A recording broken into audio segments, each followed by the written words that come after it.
evening.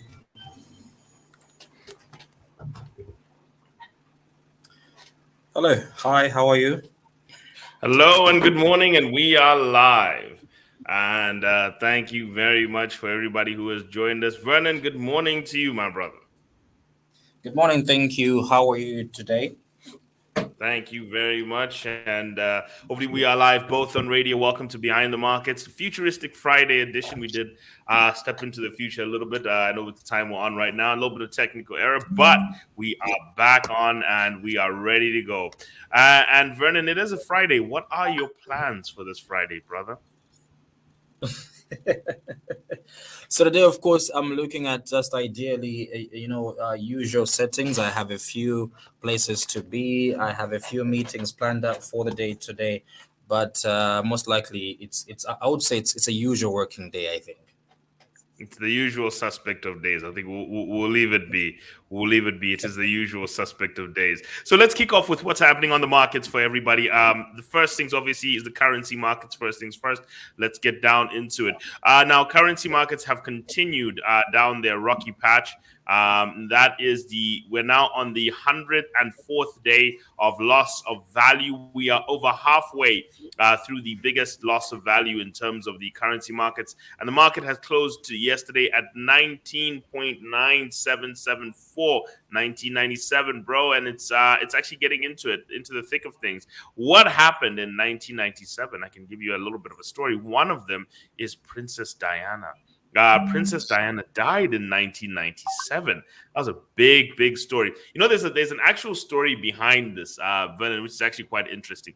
I wasn't. Some may know I wasn't raised in Botswana, in Zambia, but I used to come back for holidays, and we were actually back in my family for a holiday. And I've got an older sister. Her name is Diana, and my parents actually pointed out to me that the day Princess Diana died, I jumped out of we were in a hotel room. I jumped out of the hotel room and shouted, "Diana's dead! Diana's dead!" And my parents were like, "What's going on?" Because they were thinking about their daughter, not the Princess of Wales. So, so I didn't. That's what you call lack of context. That is actually something Mhm. interesting that happened to me back in 1997. My sister is alive and well, and God bless her, and I love her.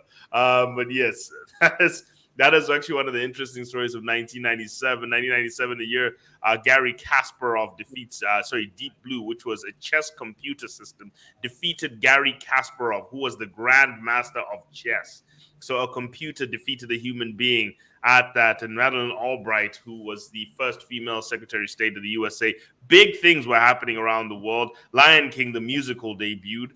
That is 1997 as part of the huge things that were happening around this world. 1997 was the second term also of President Chiluba. That was the time we were also now trying to get deeper into trying to deal with our democratic woes. At that time, that was when the stock market also started to pick up and we were getting a few more listings. That is 1997. That is the year that we're talking about. And also the amount that the kwacha is actually reflecting against the dollar, down 0.26% and up, and down 1.08% on the week, and year to date 10.39%. Against the rand, we saw that the rand actually got weaker yesterday by 0.36%, down from 109 down to 1095. So you can see that South Africa is also taking a whooping right now. For them to also be standing where they are, they've also been losing quite a bit of value. You know, they did at the beginning pick up some strength, but unfortunately, ever since that state of emergency had been declared, we are going to continue down this path, obviously, of losing kwacha value. And when you look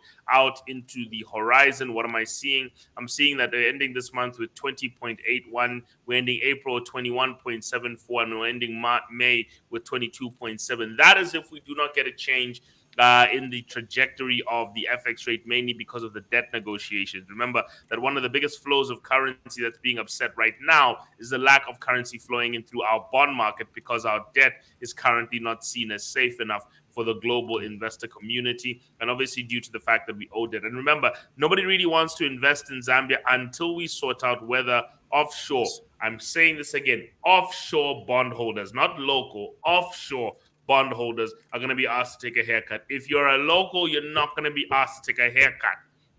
Okay? They're not asking you to do that. They're talking about offshore bondholders. I'm going to say this one more time, but because I know I can sense it.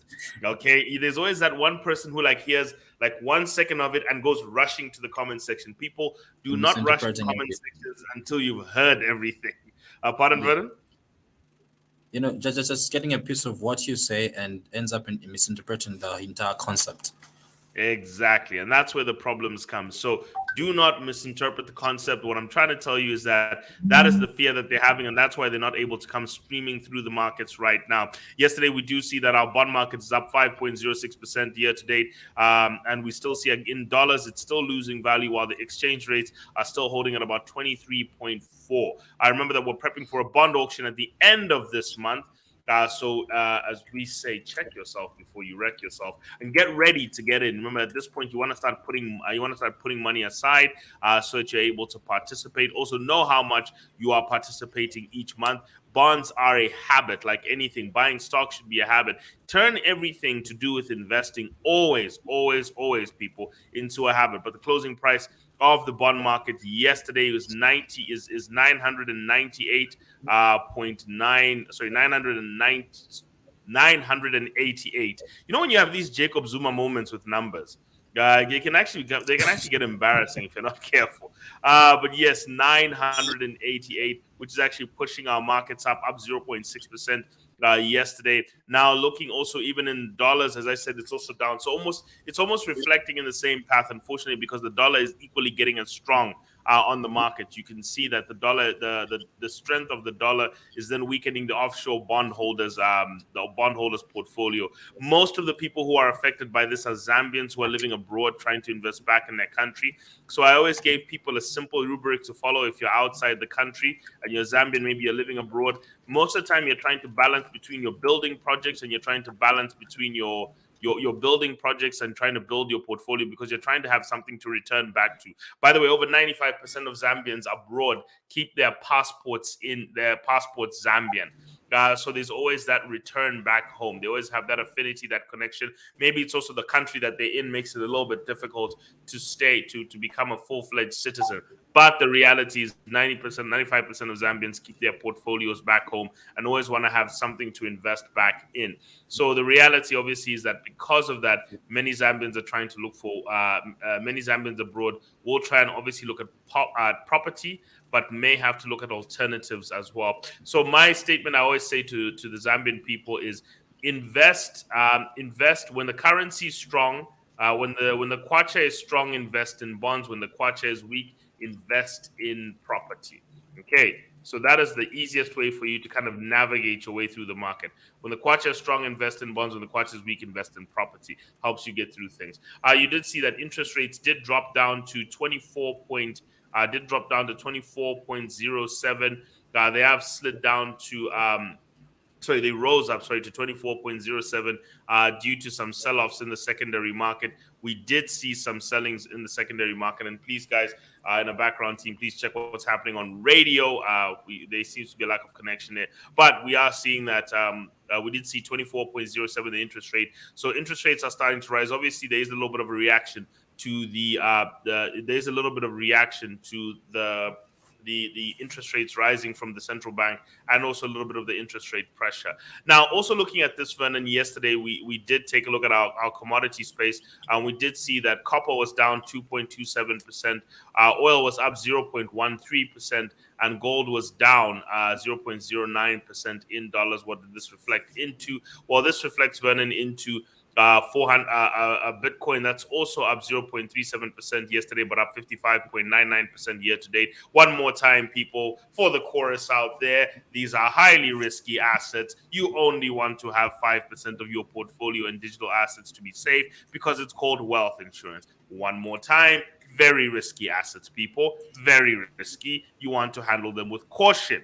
Okay, don't run away from them, but handle them with caution. I know someone's gonna now just hear the last snip. He told us to invest in the stuff. No, he told you that it's an investable portion. This is how you do it, and you do it as with a small part of your portfolio to build around it. But anyway, Ethereum is up 0.44% yesterday, and also up 51.43% year to date, while gold is up 11.38% in Kwacha year to date. So we're seeing that our portfolios for the year are actually looking quite strong. 5.31%. Bonds are up. Stock market is down 1%. USD up 10.39%. Gold up 11.38%. Bitcoin up 55.99%. And Ethereum 51.43%. Remember, people, easy come, easy go. We took a bashing last year in the crypto industry. Trust me, crypto portfolio took a bashing last year, but they were insurance policies. I'm always prepared to say it's just an insurance policy against my mainstream portfolio until crypto assets maybe prove themselves to be much stronger. But they are something that you can hold as a diversification into your portfolio. Now, that is how general markets were picking up yesterday. And also, let's take a quick look at the news and how our economic activity was. Remember, yesterday we were seeing a lot of CPI news from the economic calendar.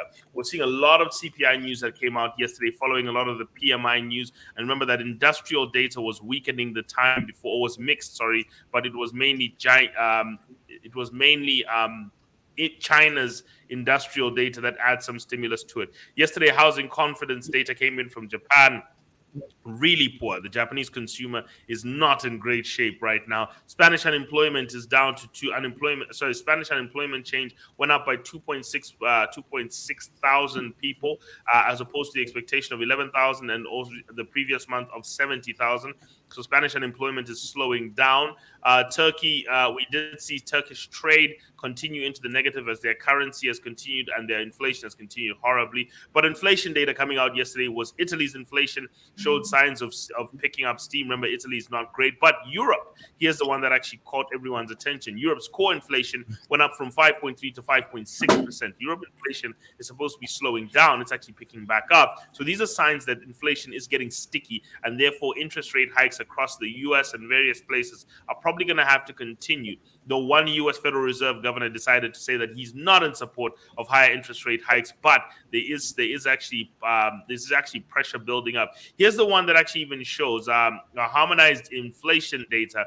When you remove energy and food, even in Europe, is up 7.4%. So even parts of the supply chain are still causing problems in Europe. So you are seeing European inflation still starting to pick up. Unemployment data from Europe also showed that unemployment is still at about 6.7%. Mexican unemployment has risen from the Mexican unemployment rate has risen from 2.8% to 3%. So there is some weakness and fragility in the economy still.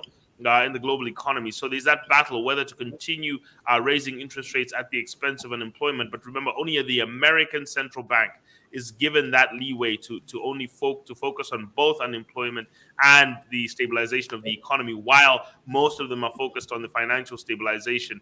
And they focus mainly on inflation management. We did see jobless claims in America pick up from 1.66 million to 1.655 million.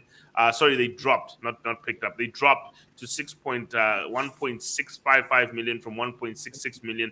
In other words, 50,000 less people in America are on unemployment insurance. Yes, they have this thing where when you're not working, you can actually pick up money for free.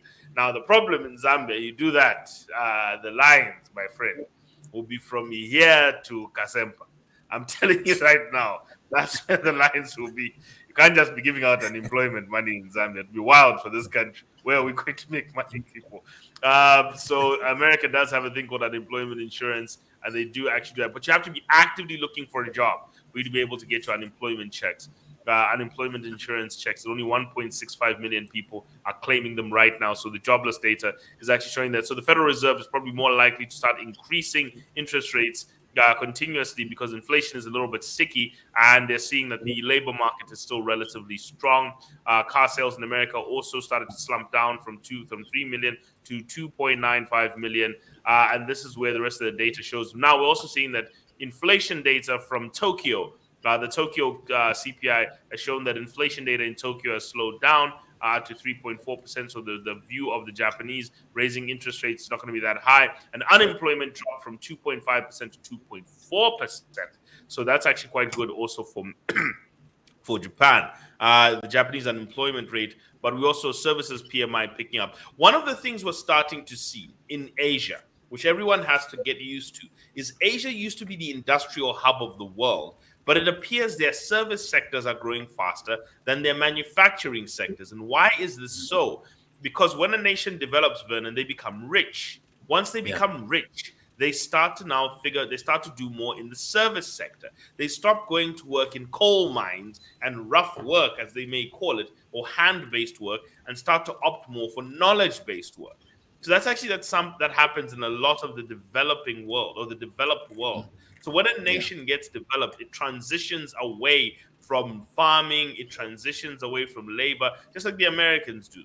Okay, they get Mexicans to come in and farm their food for them. That's the reality. And they get Chinese to produce their stuff for them. The actual American person is literally now studying to go and work in a knowledge-based work as opposed to hand and skill-based work. That is actually why, Vernon, you have more job openings in America than people searching for jobs. You have 9 million, in fact, you have about 12 million now job openings, but you only have, don't even try. They'll block you at the border if you try anything funny. They'll, they'll block you at the border if you try and run it.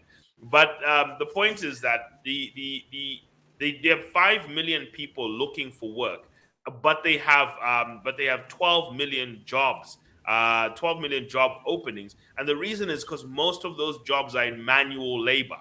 Okay, they're in there. It's electricians. It's those, and I'm gonna read something to you that's really interesting, Vernon.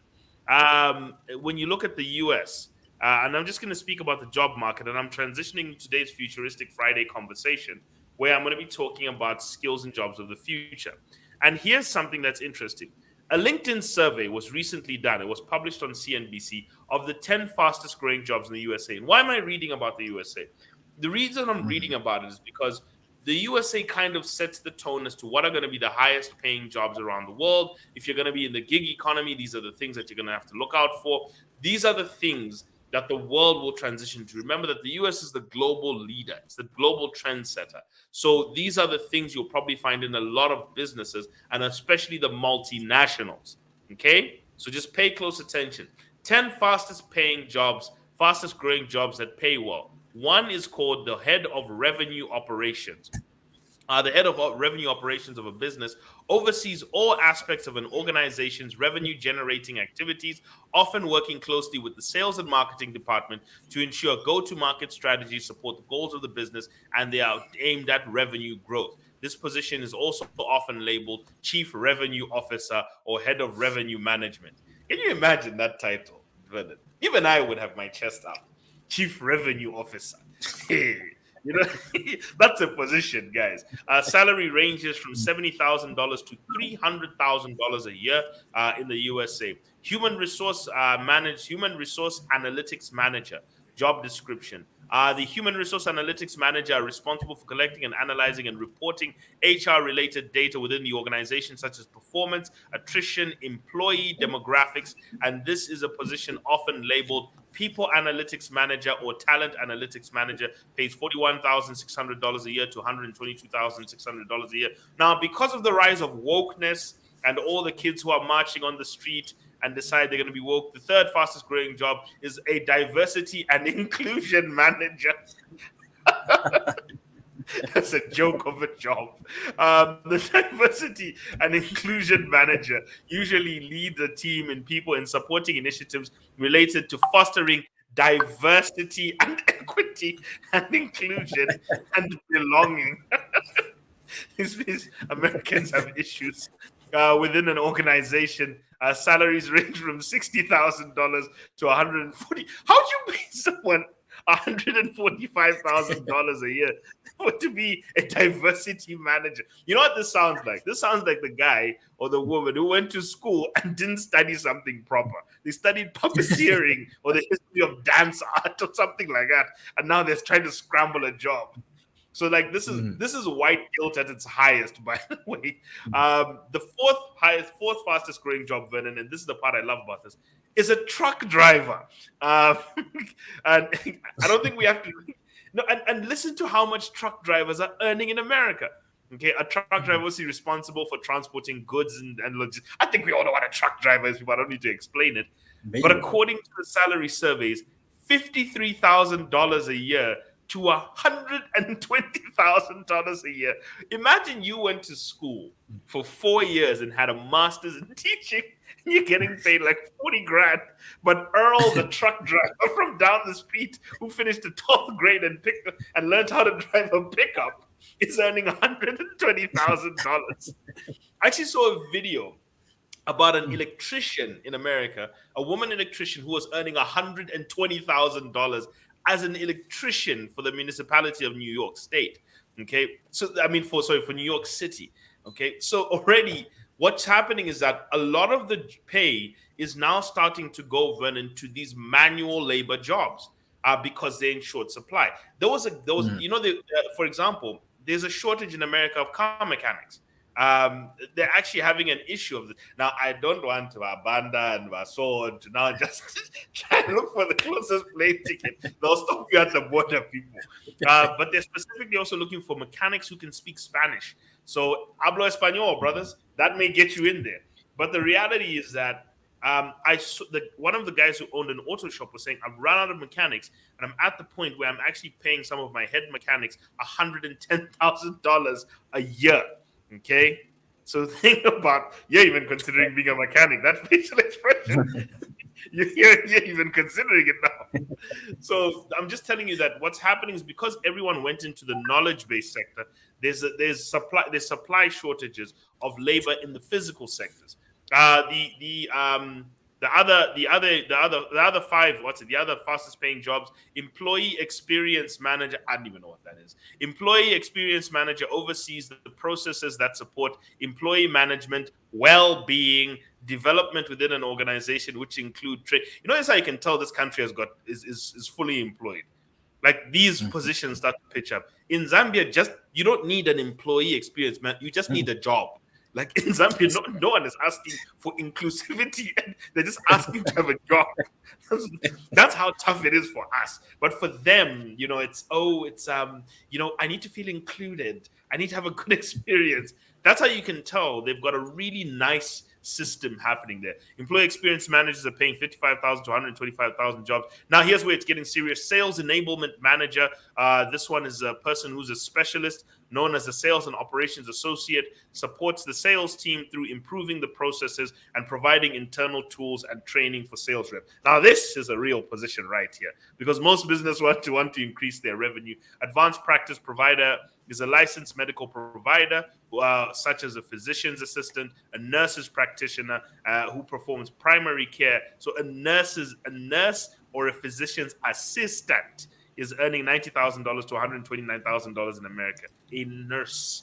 They've got a shortage of nurses actually there in the northern part of the world. Growth marketing manager who's now aimed at trying to make sure that there are initiatives to increase the market share and improve customer acquisition and retention, $60,000 to $132,000. Data governance manager, because data has now become a law. Protecting people's data is actually quite important. So if you've got ICT skills, please, people, focus on that. And also a grants specialist. This is how you know there's wokeness happening. Grants managers are specialists who oversee the process of awarding and administering grants for organizations, such as identifying proper funding opportunities and managing and reviewing the selection process. They get $46,000 to $98,000. So these are the jobs that are growing, and these are the skills that are picking up around the world. I know that we're thinking of truck drivers, but it's the reality, people. That's the reality of today. And why I'm swinging into this, Vernon, is because I'm going to show you an image of something that was happening here in Zambia. And I've been discussing this on my page and in certain groups about, unfortunately, the student debt crisis. Okay. And we are starting to get towards a point where we're having a student debt crisis. This is a young man on the street yesterday who is demanding that the government restructure student loans and deductions are too high by the Higher Education Loans and Bursaries Board, and he's saying the interest rate is too much. It's ridiculous. The payments need to be flexible. Right. So here are my thoughts on what this young man is saying. One, I'll say this, Vernon. The payments, I think that the interest rates are too high. Okay, I do. I think interest rates are too high. 15% interest in terms of the cost. 15% interest is a little bit rough on the students of Zambia. Okay, I do think that it should be brought down to inflation rate. At least it should be brought down to the inflation rate, or at the worst, it should be brought down to it should be brought down even to zero inflation, but inflation rate, or even the Bank of Zambia rate, the monetary policy rate. which is Mhm. currently sitting at about 9.25%. But most importantly, it's not really the cost of it. It's not really the loan. I think people think the interest is the problem. It's not. It's the cost of education. A degree at the University of Zambia, for example, is coming up somewhere between 160,000 to 200,000. And as you're busy there dancing for your BCs and your meal allowances, remember your meal allowance is a loan. That's what I keep telling people. Meal allowance is a loan. It's not an entitlement. Okay, so you're gonna have to pay this stuff back. But the problem is nobody ever wants to think beyond today. And then what ends up happening, Vernon, is that everybody starts to get angry at the system. They start to say, "No, we're being mishandled. It's not right. It's not fair." Well, the problem is you're also not reading that it's a loan. My problem is everyone dances for money, and then the moment somebody asks for it back, then we start saying the system is unfair. People need to start having these conversations early. So this is not free education, people. It's a loan. Okay. So the first thing I always ask parents to do, if you can save for your children's education, please do so. Okay? Spare the system. So that in my books, I believe that we should be giving free college to especially kids who are orphans. I think that if you're an orphan, you should have access to free college. Okay? I think it's the duty of this country to take care of its orphans. Not to say that they're absolutely helpless, but they've got no one to depend on here. And yes, they've had to pick up their lives and pull themselves up. But I think if somebody has the privilege of having parents, please can we incentivize the parents to save? Now, there is something done in America called a 592 savings plan, where let's say, Vernon, you're saving 800 kwacha for your children's education. We can remove that 800 kwacha from your taxable income. So maybe if let's say you're earning 6,000. If we're taxing that, we can reduce it down to 5,200. That 800 kwacha is going to your children's saving. I think that's what we should be encouraging as a country. That those are some of the tax principles we should be talking about. Setting up of school savings, tax deductibility, or tax advantage status of school savings plans. Either if you're doing it with a financial advisor, either if you're doing it into a registered scheme, or either if you're doing it through an insurance policy, can we please incentivize parents to do that so that children are able to access that much easier? I think that's something we can afford to do as a society to try and help the situation. And then the second thing we should also be looking at, Vernon, is also not pushing everyone into degrees. I know people don't like this because, yes, I have a degree. Many people have degrees. I understand this. But it's not a must in society to start at a degree. Okay? I think people need to remember that your entry level working position, the most highest level entry level working position, is not necessarily a degree. Okay. My concern, Vernon, is starting people, even somebody who's an orphan. Say you're saying, okay, this person has got no option, they had to get a student loan.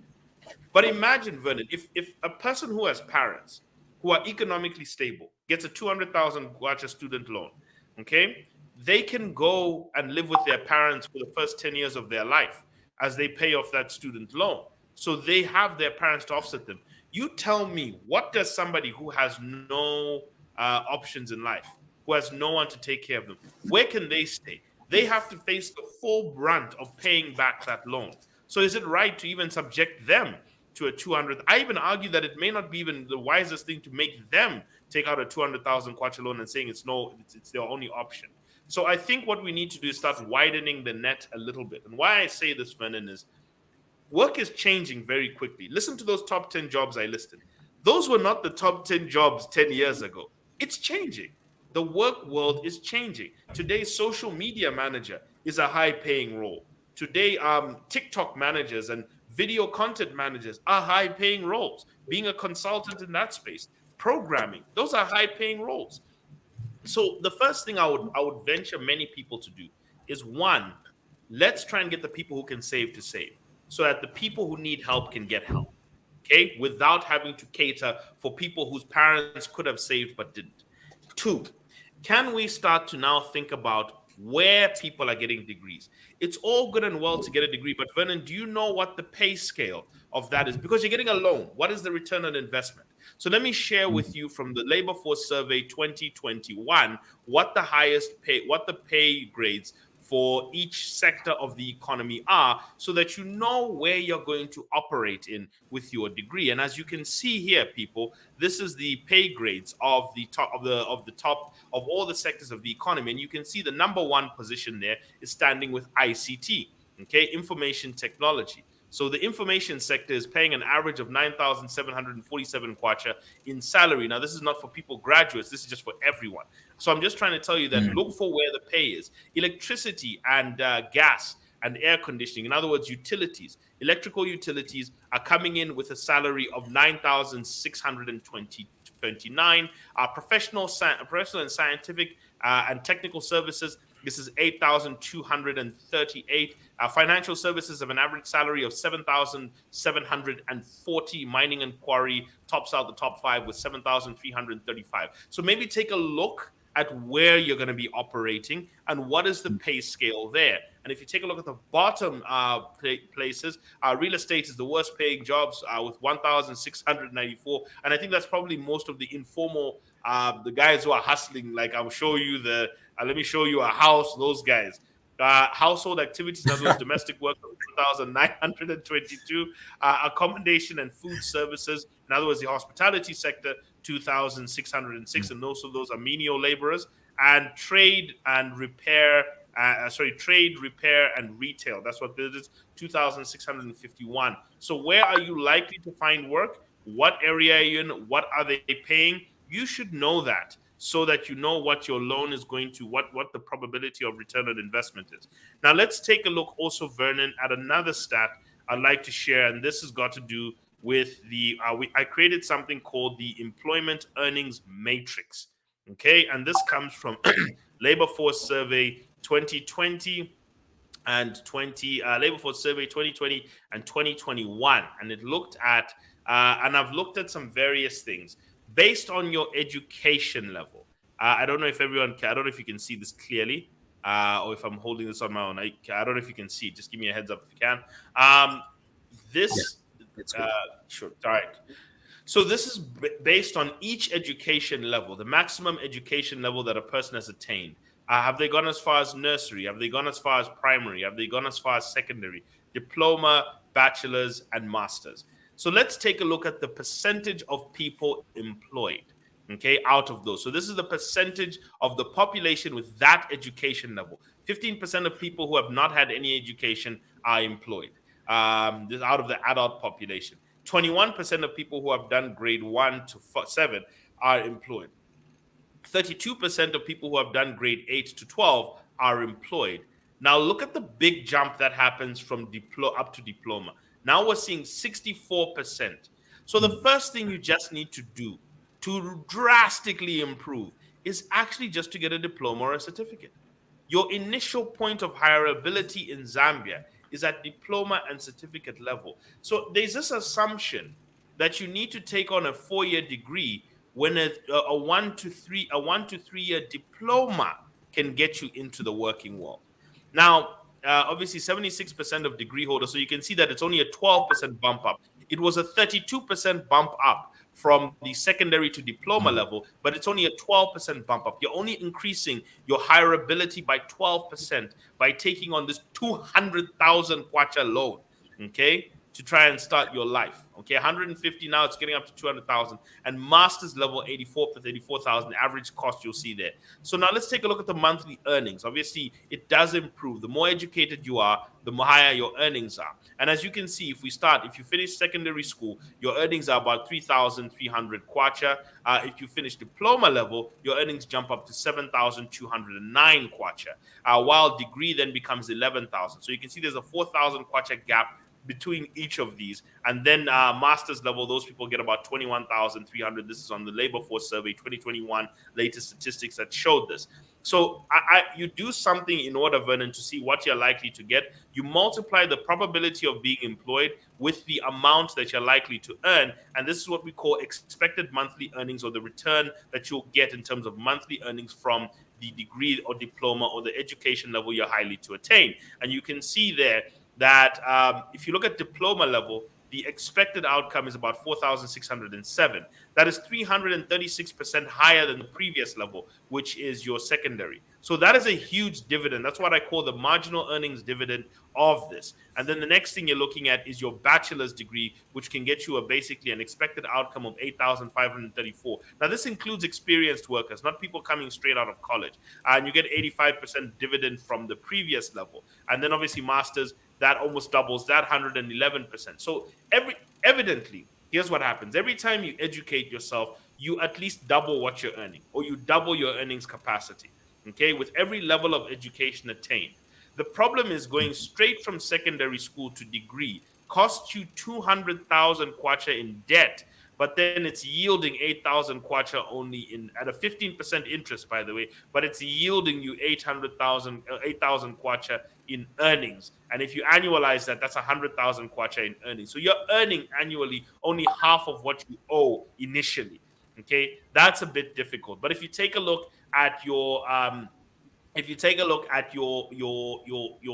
diploma, if you multiply it by 12, you're earning 54,000 about a year, just above, and out of a 75,000, the average diploma will max. Sorry, the expected full cost of a diploma would be about 75,000 kwacha. You can get a lot of them cheaper. But I'm talking about a 2-3 year diploma that you're trying to get. It'd be 75,000 kwacha. In fact, it's usually about 2 years that you're trying to get. So it costs less time. So this is what I'm trying to say. Perhaps we need to start considering entry levels into work at a lower level so that people are coming in less indebted and they're able to start work. A lot of people, Vernon, have been able to get themselves educated by their workplace. Okay, that's what I'm trying to drive at here as I try and wind this part up. A lot of people have been able to get themselves educated by their workplace as opposed to trying to pay for it themselves or, or taking on drastic debt. Many workplaces, not all, but many, have training programs. And you can negotiate with your workplace to maybe even help subsidize your education, or at least even give you a loan that's not as hectic as a loan. I mean, a loan that's not as hectic to repay back, but they're able to subsidize your education if it makes sense to them. Let me give you a simple example. Say you want to be a portfolio manager, or say you want to be, you want to get up to doing actuarial science eventually. Okay, you can start by getting a diploma in valuation and insurance. There are diplomas, lower level ones, that you can find at most of the colleges. Then you start to work your way up and start to maybe get a financial degree while working for an insurance company, and you can actually justify that to the insurance company, and then they can help you get to your masters. Many people who've gotten up to the master's level started with a diploma holder. So it does require somewhere along the lines. And let me just be honest with you, Vernon, even the degrees we're getting are becoming less valuable in the workplace because half the stuff we're learning, it's getting wiped out. We're not even functional anymore. We're being taught all sorts of things that are not matching up because, unfortunately, universities are also pumping their staff full of people. Okay, the average university student is being taught by a person who has never practiced the thing they're giving them a degree in. Okay, and the person who has got practicing years is being rejected because maybe they didn't pursue a master's. I've actually seen this before, where a person doesn't have a master's, the university rejects them to lecture. So therefore, they would rather have a person who just researched their way into that position, has never practiced a day in their life, and they're teaching people who are hopefully going to be looking for jobs in that field. And what do you think is going to happen? You're going to have a bunch of kids who are going to struggle in the education world. So the universities themselves have got questions to answer as to the quality of education that they're giving out with the cost that they're attaching to this. And then a person is being lumped with a debt here. So I think there's a lot of structural questions we need to ask. And I think we need to start revisiting certificates, training certificates, and diplomas as possibly the starting point, giving people financial assistance and aid to maybe start there. Then they can try and get on their feet, 64% chance to find a job. Then we can start to push them in there. But I think getting debts of 200,000 kwacha with the potential of only getting 8,000 kwacha in earnings is really asking a lot of somebody. It'll take them about 10 years, 11 years to try and repay that back. That's assuming they earn the full salary from the beginning. I think So I so. don't And I know think, what families your need thoughts are to there. just also have, I don't know, maybe institutions can take time just to really educate the parents or guardians about this kind of information because each time schools reopen, you have every kid who just has to attain tertiary education applying for bursaries, even when their parents actually are well to do. They can even actually afford for their children to study abroad, but then they will still opt to apply for bursaries, making those who are really in need, miss out on chances of, getting, of course, a bursary. And of course, I still do agree with you. I wouldn't also really recommend that even those the vulnerable to go for a loan at the end of the day. But then also, even as these students get the education, they acquire the document of a degree and whatnot. Funny thing I've actually discovered is with their degrees, with zero experience, they'll still want to demand a very good pay after just having come out from school, which actually I find to be ridiculous. I mean, today it's about experience synchronized with your paper or your research at school, then you actually make or be able to execute your duties better. But then something I've noted among us young people today from universities with those degrees, that they feel pressured to actually be getting more money because they have a degree, but then without without any kind of experience, which now brings to the fact that they don't have that sense of I don't know if you could probably want to use the word humbleness to intern so you can get yourself more experience, and plus the degree paper you have, making your chances higher of actually getting that money that you feel you deserve because you have a degree. But then most of them do not want to intern even after university. And since I have a degree, well, I'm eligible to get a 5, 9, 10,000 kwacha because I have a degree from maybe these reputable institutions in the country. I feel maybe parents could take some more time to really understand how the bursary loan works out, and also the students themselves have an understanding that because that after they get the loan, when they're done they will have to repay, and that the degree is actually just another document that actually you can work your way up to after you get yourself a diploma. And as you are done with school, even with a diploma, it's okay to still opt to have a bit more experience before you settle for expecting a big pay. Today in the work industry, I've noticed it's about how you execute your duties, not what you were taught at school. No, it's a different setting altogether. So I don't know. Maybe students will want to Just reconsider a one few thing things there, here and there. Vernon, just in there. Also, starting work before you. Here's one thing I've noticed: diplomas and certificates are they're more practical. I've actually noticed that diploma holders come out with more functional skill. Degree holders tend to come up with more broad understanding, unless you're doing things like medicine and engineering. But diploma holders, because degree holders will know the history of their field and the this and the that, but the functional skills they'll lack. But diploma holders are taught the actual things, like how to keep records, how like they're taught a lot of the how to's of the job. Here's what I would advise many people also is the value of working with a lower level of education, which also hindered me when I started with my degree, is that you tend to also sharpen what to learn. Okay. Because I almost got a master's in something without any experience.